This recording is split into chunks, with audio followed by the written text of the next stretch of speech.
നമസ്കാരം. Big boss season 7-ൽ നിന്നും അതായത് പ്രവീണിന് ശേഷം മസ്താനി ഔട്ടായിരിക്കുകയാണ്. മസ്താനി വളരെ ഭയങ്കര ഡെസ്പായിട്ട് തന്നെയാണ് ഇറങ്ങിപ്പോയിട്ടുള്ളത്.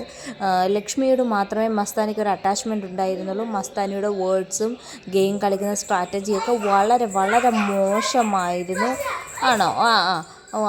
വളരെ മോശമായിരുന്നു. വളരെ മോശമായിരുന്നു. അതിൻ്റെ പേരിൽ തന്നെയാണ് മസ്താനി ഔട്ടായി പോയിരിക്കുന്നത്. കാരണം മസ്താനി ഔട്ടായെന്ന് പറഞ്ഞപ്പോൾ എല്ലാ കണ്ടസ്റ്റൻറ്റിനും വളരെയേറെ ഹാപ്പി ആയിരുന്നു. കാരണം അപ്പോൾ എത്രത്തോളം ആയിരിക്കും മസ്താനി ആ ബിഗ് ബോസ് ഷോയിൽ ഒരു ഷോ ഓഫ് കാണിക്കുന്നതെന്ന് പറയാം. അപ്പാനിശ്വരത്ത് പോയപ്പോൾ തന്നെ ഭയങ്കര ഷോ ഓഫ് ആയിരുന്നു മസ്താനി. കൈകൊട്ടുന്നു, ഭയങ്കര ഇത്. എന്തായാലും മസ്താനി പോകുമ്പോൾ ആര്യൻ, അക്ബർ ഇവരൊക്കെ മുഖംമൂടിയൊക്കെ വെച്ച് വളരെ നല്ല രീതിയിൽ ഇൻസൾട്ട് ചെയ്താണ്, ബിന്നി ഉണ്ടായിരുന്നു, ഇൻസൾട്ട് ചെയ്താണ് മസ്താനിയെ വിടുന്നത്. അങ്ങനെ ഗുഡ് ഗേൾ മസ്താനി വിടുന്നത്. മസ്താനി ഇതിനൊന്നും തിരിച്ചൊന്നും റിയാക്റ്റ് ഒന്നും ചെയ്യുന്നില്ല. എന്തായാലും ഇറങ്ങി പോവുകയാണ് ചെയ്യുന്നത്. ലക്ഷ്മിയോട് മാത്രമേ ഒരു അറ്റാച്ച്മെൻറ്റ് ഉണ്ടായിരുന്നുള്ളൂ. മസ്താനി പോകുന്നത് കൊണ്ട് എല്ലാ ജനങ്ങൾക്കും വരെ സന്തോഷമാണ്. അതായത്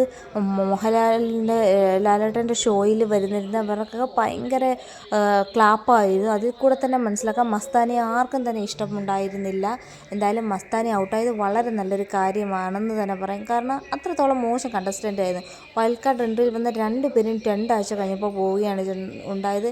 ഒരാൾ അൺഫെയർ എവിക്ഷൻ ആണെങ്കിൽ പോലും മസ്താനി പോയത് വളരെ നല്ലൊരു കാര്യമായിട്ട് പറയാൻ തന്നെ. Anyway, thank you for watching my videos.